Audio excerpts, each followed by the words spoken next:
যে বাংলাদেশের পরিবেশে সবচেয়ে উচ্ছৃঙ্খল নির্দয় পরিবেশ দূষণ কাজ হিসাবে মনে হয় স্বামী স্ত্রীকে অত্যাচার করা।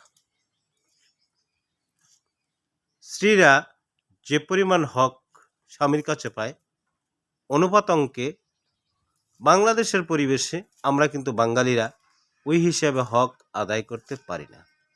তথাপিও সংসারে যে পরিমাণ কাজকর্ম, যে পরিমাণ পেরেশানি স্বামীর ঘরে এসে মহিলারা করে বা স্ত্রীরা করে, অনুপাত অঙ্কে হাদিসে কোরআন থেকে যতটুকু বোঝা যায়, জানা যায়, ওই হিসেবে আমরা পুরুষরা অপরাধীর কাতারেই বলা চলে।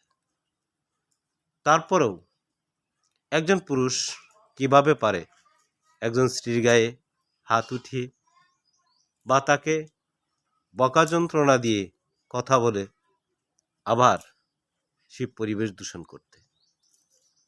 আসুন আমরা কোরআন হাদিস ভালো করে জেনে নিই, স্ত্রীদের প্রতি সহানুভূতি করি। ভালো থাকুন সবাই।